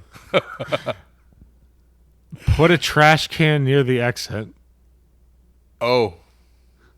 That was the second complaint we received. Put a trash can near the exit. Second show, everyone knows the complaints because they all revolved around one person. Correct. And then the third show. I never spoke to her, and I had complaints about her. The third show didn't really have like the complaints we had were like so like just dumb stuff. Dude, the other thing I want to give you credit for on that third show is the idea of bringing a food truck in. We had him at the first show. Oh, really? In the second show, we weren't permitted. Oh, because she had concessions. So, yeah. So she was like, no outside food. Because he really wanted to do the second show. I told him, we're not allowed to have outside food. Right. And he came back for the third show. And he goes, are you doing more of these? I said, yeah, June 16th. Yeah. He goes, oh, shit. I go, what? He goes, that's the date I got to go to court for my divorce. Oh, He goes, wow. I'll mark it on my calendar. So I'll he's- be here. He's getting divorced. So keep that in mind if you go to Toyhio. The man who will be serving you food out of his food truck is newly divorced, ladies and gentlemen. Yes. Very newly divorced. Yeah. And that's the funny thing, too, about him was I went outside to thank him and everything for the Yeah. show. Like, just doing the show. And he goes, oh, are you hungry? I go, I already ate. He goes, Yeah. from where? I go, I sent my help out to get me food. I go, I bought my buddy Chris and my girlfriend food for helping. Right. He goes, why didn't you tell me? I would have given it to you for free. I said, because that's not how I am. Right. I said, you're here to make money. Yeah. I said, why am I going to take from you? Right. Yeah, and that's the way I've always been too. Like, I don't ever try to like get in free to stuff that people I know are running. Like, they need the money. Like, it's a lot to try to put this kind of shit together. Yeah, it's a headache. It's way easier now since we've been at the Metroplex. Right. Because they're like so accommodating. Like, I can never say enough good stuff about them. Like, the staff's just so nice, which is amazing considering the previous disasters we've worked with. Right. But yeah, like I said, they're so cool and down to earth, and they're so helpful, and like they just talked about how they actually contacted me and said, "Hey, this show's already looking for their dates for 2019. We want to reach out to you to see if you got any dates in mind so we can get you guys booked Oh, that's rad. before all the dates are gone." I'm like, yes. So we already have the 2 dates booked for 2019. I mean, there's part of that that's just smart business on their part, but Yeah. And I was like, oh, okay, well, let's go for February. We're doing February and June again. And let me tell you, that place filled up fast. Yeah. I'm like, what about this date in June? Like, it's gone. This date. I go, what about this one? It's gone. I go, what do you have open this Saturday? This one Saturday. I go, okay, we'll just do that Saturday. well, that one's mine then. Yeah. Well, so I need to keep that in mind because the thing I was looking at, the date's probably not even possible. I can't believe how fast they're booking up. Good though. We need that shit in Youngstown. Yeah, we do. So we will have more of these conversations in the future. But this is your first time. And there's 5 questions Okay. that I ask at the end Okay. that aren't really related to maybe some of the other shit that we've been talking about. Question number 1. What's your favorite cartoon from your childhood? that I still watch. There's no extra explanation on these 5 questions. All right, What is? Rocco's Modern Life, That's a fucking awesome answer. because I have 2 Rocco's Modern Life tattoos. Do you Yeah, really? yeah.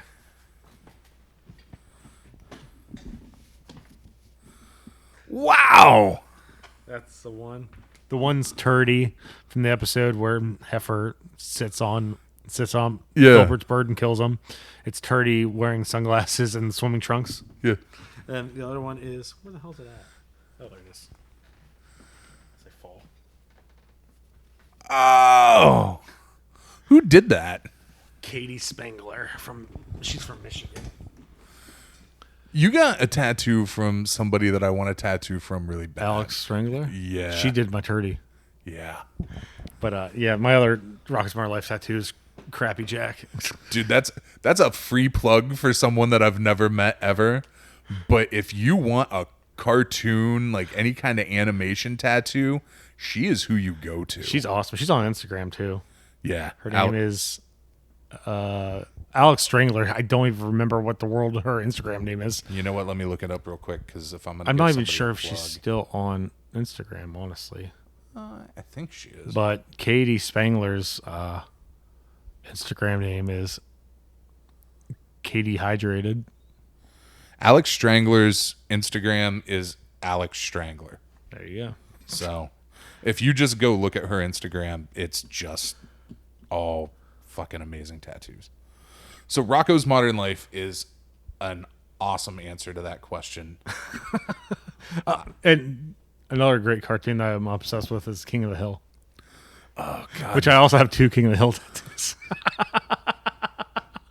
I hate King of the Hill. Love it. I can relate anything in life to King of the Hill. Anything. So I knew a guy once that like the MASH theme song made him feel bad because like I don't know, something about like his dad watching it when he was a kid or whatever. I completely unrelated to this. But the King of the Hill, if I hear that theme song, like nothing makes me angrier than when I fucking am I never watch like regular TV anymore.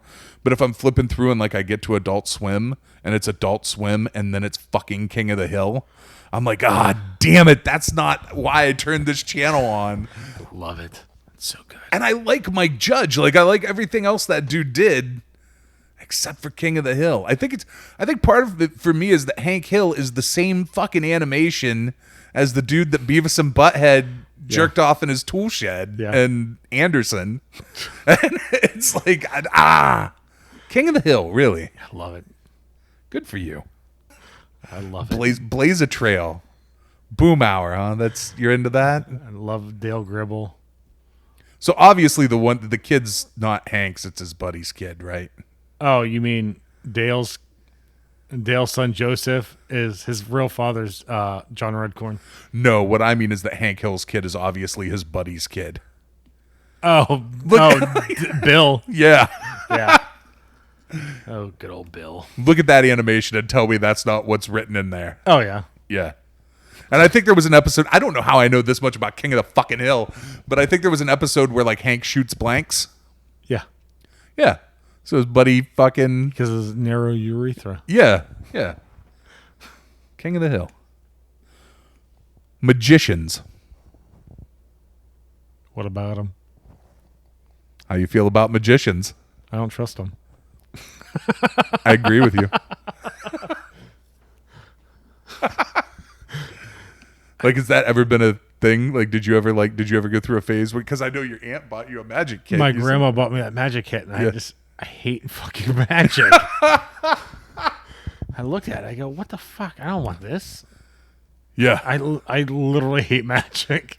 I think 2 people who I hate more than anything in the world, and I don't really hate on people. Like, there's a world full of shit out there for people to like.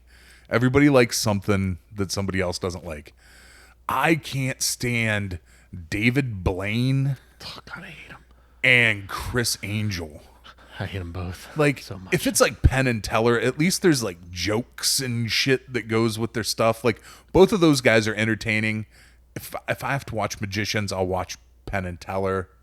But fuck Magicians. So dogs or cats? Dogs. Dogs. Do you have a Yes, dog? I have 2 dogs. What kind of dogs do you have? Chiweenies Yeah, and their brothers. that's awesome. What are their names? Decker, who's named after Dr. Decker from Nightbreed. Yeah. And the other one's name is Lee Void. Because I used to have this long-haired wiener dog named Brody. Yeah. And whenever he was bad, I would say he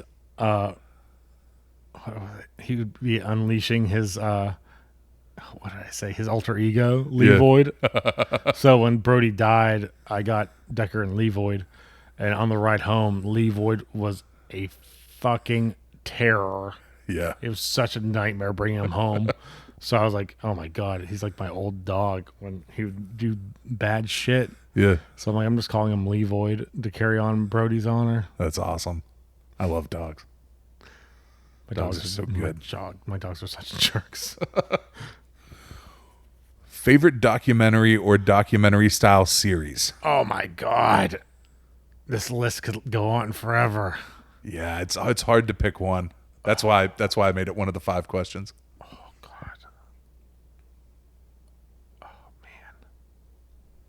There's so many good ones. If I tell you what mine is, will that help? Maybe.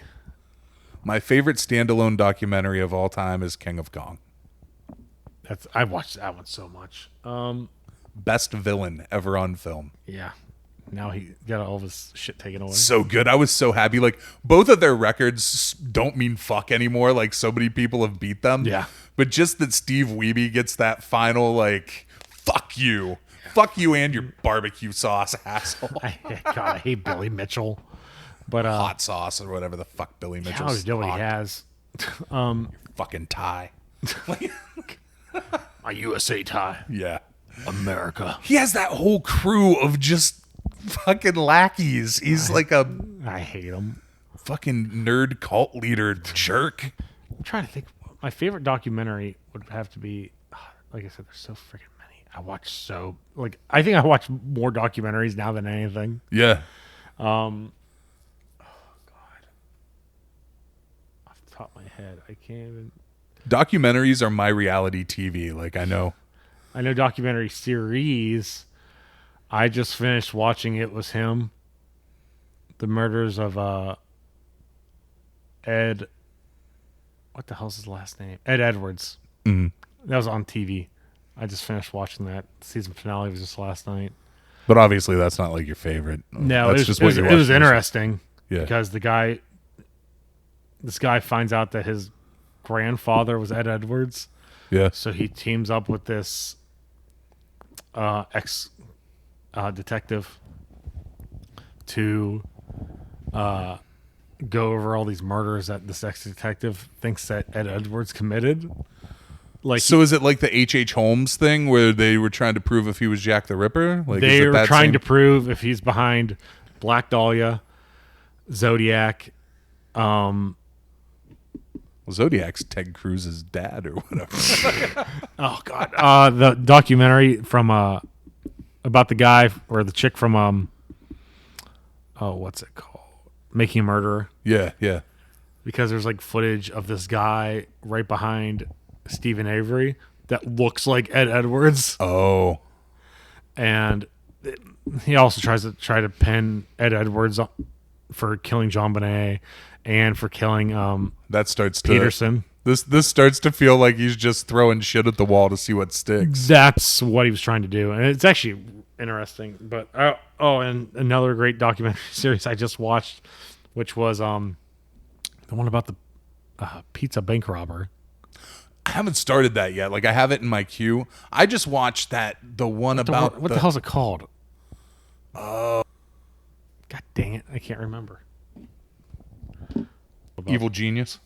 Yes. Yeah. That thing was insane. Absolutely insane. That was so good. It was better than Making a Murderer. Really? Yeah. The final episode, you're just like, what the fuck? I watched the one. Where's it at on here? Because I'm never gonna. It's the what they named. I just now remembered my favorite documentary. What is it? I can't remember the name of it, but it's about the making of Island of Dr. Moreau. I've never watched that, but I've heard that is fucking crazy. It's insane. Like, does it have like a lot of Brando stuff in it? Like, yeah, they talk about how insane. It's called Lost Soul: The Doomed Journey of Richard Stanley's Island of Dr. Moreau. It is. You would never believe that it was real life. Yeah, almost like that Evil Genius documentary. You wouldn't believe it's real life. Wow, I need to see that. What the fuck was that thing I just watched? It's the one about the cult that moves to Oregon. I started to watch that and I didn't finish it. Yeah, with like the Indian guru guy. Yeah, who they like have those hotels and everything else, and they're all armed. I got like and 4 they poisoned episodes. all those people. Like it went from being like a weird like sex cult to like trying to take over the local government and like poisoning people. And the woman who's part of it, she was like I kind of think that guru guy was kind of like not in on it. Yeah, I think that woman was just like, I'm gonna fucking murder all these people. Yeah, that one was real slow getting going. Well, it's like 3 parts, and the first part is just all those people being like, this is how I found happiness through this guy. Yeah. And I moved to India. And it's like, that's fucking crazy to me. Like, that's like sign number 1. Like, if one of your friends ups and moves to India to go hang out with a guru, your friend joined a cult. Yeah. Like, just wait for that documentary about that girl from Smallville. That'll turn into a documentary. Oh, no, that shit's happening for sure. Yeah. That's crazy. That's like the first one. I've been waiting for one. I love that shit. I think you're into like some of that kind of shit too, right? Like serial killer and like weird cult shit. Obsessed. That's why I've watched that Ed Edwards thing. Yeah. I watched The Hunt for the Zodiac. Yeah. I'm obsessed with that stuff. But I've been waiting. Like we've been due for another crazy cult. Like, and that's it. Other than Scientology, it kind of is. Yeah. Yeah. They have their own fucking TV channel now, by the way. Oh, my God. On DirecTV. Like, I saw an advertisement for it, so I flipped it on one day. I didn't want to give them any ratings or anything, but I was like, I'm going to watch that Leah Remini fucking TV series on Scientology. I started to watch that. That was good, but then I'm terrible at watching TV. Me too. But the Scientology channel is the highest quality propaganda I have ever seen in my life. Like, the amount of money and production that they put into that shit is unreal. Like, if you're ever at somebody's house, I don't know if it's on regular cable and shit, but it's on DirecTV. I'm not going to say what channel it is because I don't want to give them anything. But it's on DirecTV. Look it up and just pick, like, throwing a dart at the board. Just whatever time it is, just flip on whatever shit's on there. It is high production propaganda. It's fucking crazy. So we have one more question of the 5 questions, and it's the most important question. Okay. And it's one word. Bloodsport. How do you feel about Bloodsport? I haven't watched it in forever. That's all I remember. Yeah? Is Jean-Claude Van Damme holding his arms up like this and just going, ah! A young Forrest Whitaker's in that movie. For real? For real. He's one of the 2 FBI guys that chases him around. I haven't watched that movie in so long. His eye is as lazy as it is today. Someone should make a documentary about his eye. Aside from... So Bloodsport's a question for me because I'm amazed sometimes that people haven't watched it. Yeah. I know some people who it doesn't make sense that they haven't watched it, that it's a goal of mine to get them to watch it. One who's fought in the UFC. How the fuck are you a UFC fighter and you haven't seen Bloodsport? That's stupid. Early UFC was literally fucking Kumite. Yeah. Like down to like they had a sumo guy and like a bunch of dudes in gis. Like it was... God. Yeah. I haven't watched Bloodsport in friggin' forever. You should. It's not streaming right now. Of course it's not. In May of 2018, it's not streaming. It was, though. It was just on something like Showtime or Stars, one of those, because I watched it one night. I have copies of it, but it was streaming, and I was like, I'll watch the stream of Bloodsport. Oh, Bloodsport. Yeah, I haven't watched that in forever. I haven't watched any Jean-Claude Van Damme movie in forever. I think the last time I watched a Jean-Claude Van Damme movie, it was Expendables 2. Wait, was he in Expendables 2 or 1? So here's what's fucked up. For as much as I love 80s action movies, You never watched the Expendables movies? not 1 second Oh, God, of any. part 3 is so bad. It's awful. Yeah. I don't know. We went and saw it in the theater. Yeah. I broke my chair. It was so bad. I went to do something, and the arm of my chair ripped off. I think it was at Cinema South in Portman. Yeah. The arm. I was like, "What the fuck?" The arm of my chair just came off my hand. So whenever anything bad in the movie would happen that I hated, I just rip the arm of the chair up and just hold it over my head and just go. Ah! Is it Mortal Kombat Annihilation bad? No, Okay. because you can actually sit through Mortal Kombat Annihilation. It's worse than Mortal It's Kombat so Annihilation? Terrible. Like it was, Mortal Kombat Annihilation was made for $11. Like, it was... that movie is just Harrison a green Ford. screen and a couple of prosthetics. Harrison Ford is in part 3, and I'll never forget. How the fuck did they get Harrison Ford to sign up for that shit? He didn't even want to be Han Solo. How's he fucking... I'll never forget watching that movie, and I just said out loud, "It looks like his nose is trying to escape his face." Because the tip of his nose is for some reason turned. Yeah? And it just looked like his nose was trying to escape his face. I mean, is that how he looks all the time now, or is that... No, because then in Star Wars, he looked fine. Yeah. So I don't know what happened in Expendables 3, but his nose was trying to escape his face. Dude, one of my favorite pieces of trivia, like useless trivia, is in that last shitty Indiana Jones movie, the Kingdom of the Crystal Skull. He is older than Sean Connery was when he played his dad in Last Crusade. And I just saw a thing where they're going to make another Indiana Jones. Yeah. Get the fuck out of here. It's going to be called Indiana Jones. More aliens. Yeah, Indiana Jones and the Quest for the Afterlife, because that motherfucker is like one toe out of the grave. Or as my dad would say, he has one foot in the grave and the other on a banana peel. Right. Yeah, I don't know how Harrison Ford's still with us. He like flies helicopters and wrecks them and shit. Yeah, he flew his airplane and crashed into a field. Yeah. And like didn't realize that he did it or something. I don't know. Yeah. So plug your shit, man. What all do people need to know? Your shop, the fucking toy show, the whole thing. Okay. Time Capsule Toys is the shop. It's at 1 North Market Street, Girard, Ohio. You can find me on Facebook at Time Capsule Toys, Instagram, Time Capsule Toys. Twitter is TC Toys Ohio. Then Toy-Hio is June 16th. You can find Toy-Hio on Facebook at Toy-Hio Toy Show. We're on Instagram as Toy-Hio. And Toy-Hio, it runs 11 to 4. That's regular admission. Early birds at 10 a.m. and it's $5. General admission's $3. It's so cheap. Got to keep it cheap. That's my whole thing. I Keep like it cheap. And it's, when I say it's right off the freeway, the It motherfucker literally is off the freeway. Depending on which exit you get off of, like if you're coming from Pennsylvania, you drive straight off the exit right past the gas station and into the parking lot. Yes. It's so easy to get to. And if you're coming from Cleveland, it's you make a left-hand turn and then make another left-hand turn immediately. And it's off of 80.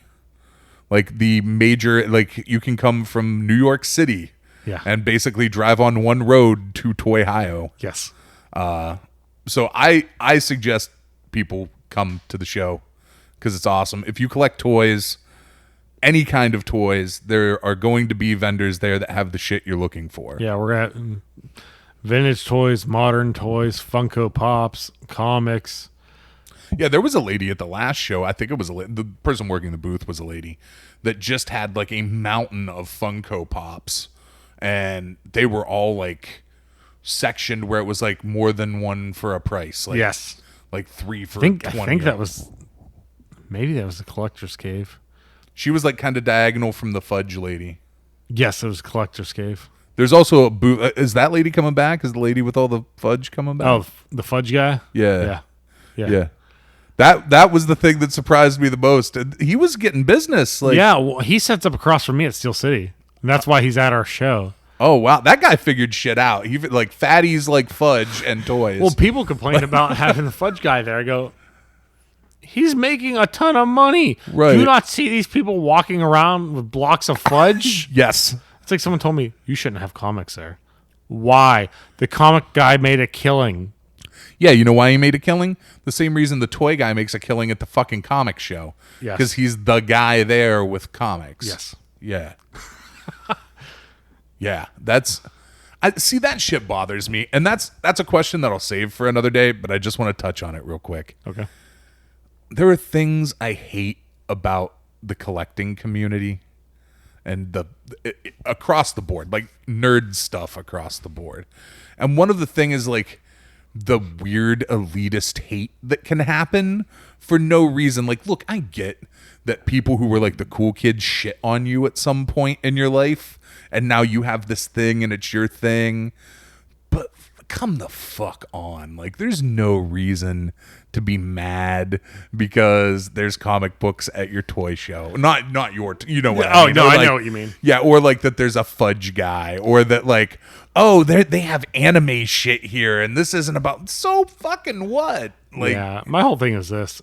I have one, we have one fudge guy. Yeah. One. yeah. There's other shows that I do that have 3 3 fudge guys. and a root beer person. That's a cutthroat business when you got And 3 fudge guys. 3 beef jerky people. And a person selling gutters. So who the fuck's selling toys? Exactly. And that show's getting like, they're banning more and more people to where there's more and more people selling beef jerky and root beer and coasters and a person knitting scarves. My favorite shit like that ever happened.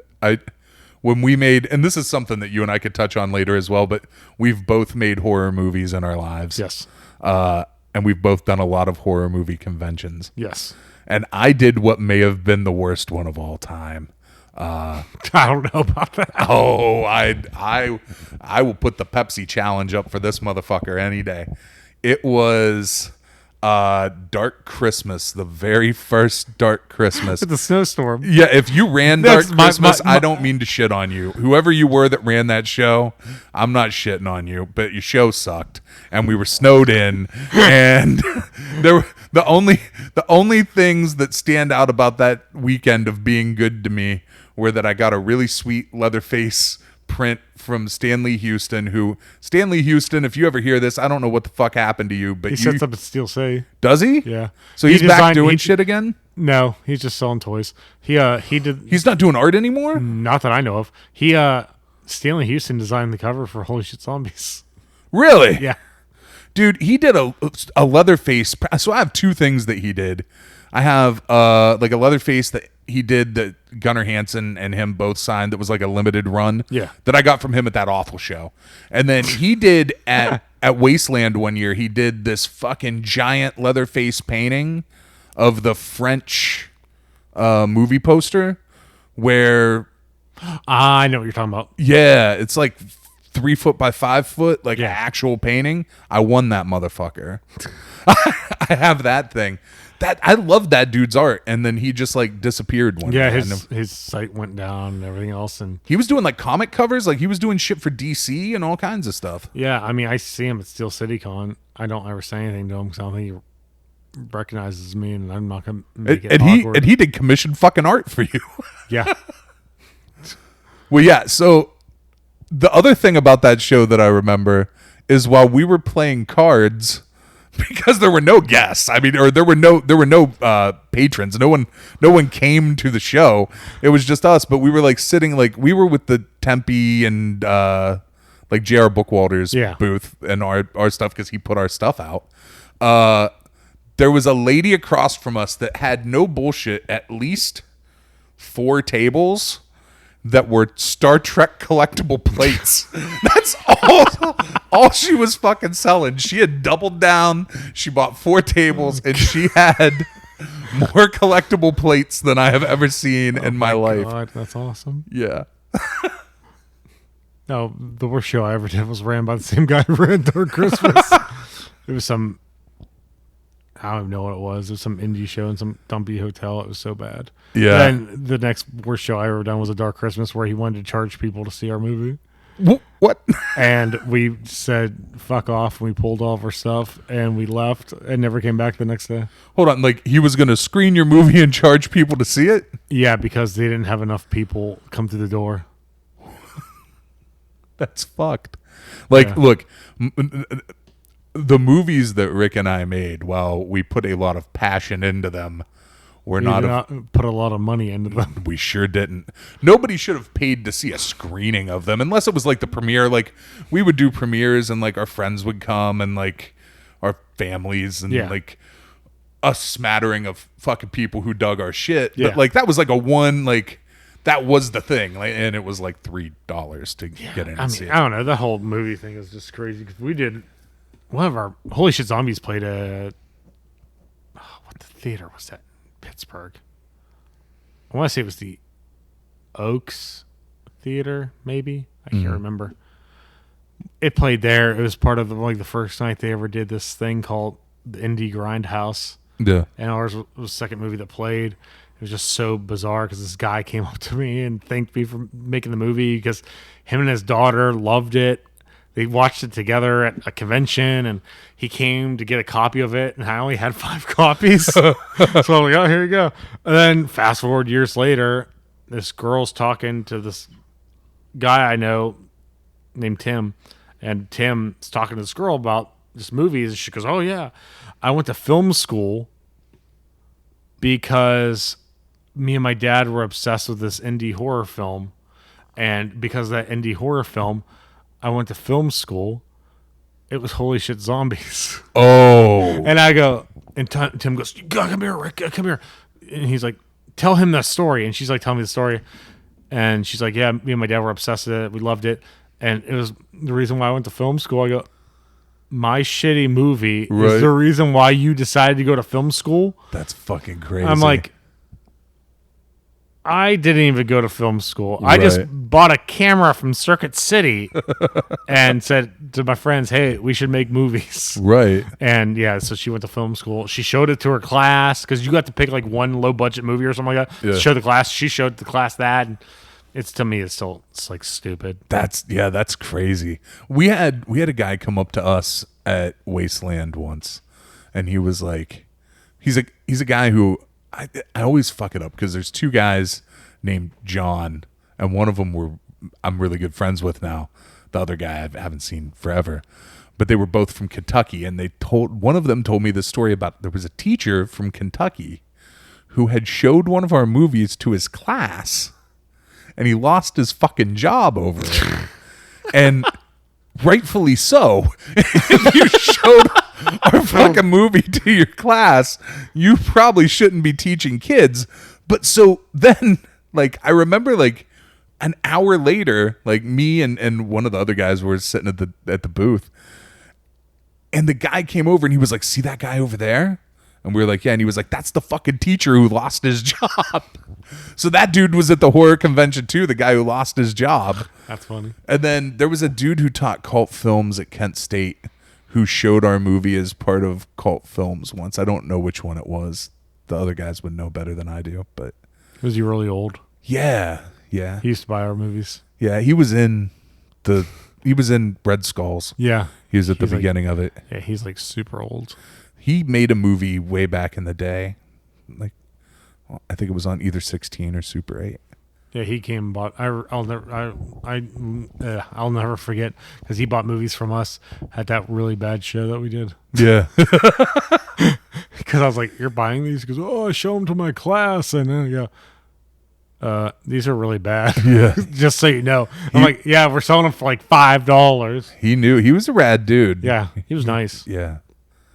Well, cool, man. We will do this again. Yes. Some people won't be regulars, but you will. Well, thank you. Cool. So, again, Toy-Hio, what's the date again? June 16th at the Metroplex. Youngstown, Ohio, right? Is that what you would search Yeah, it the under? address is Gerard. Even though I find it mind-boggling to me that that's Gerard. That doesn't even make sense. Well, yeah. So come out to that, Rick. Thanks, man. Thank you. Awesome.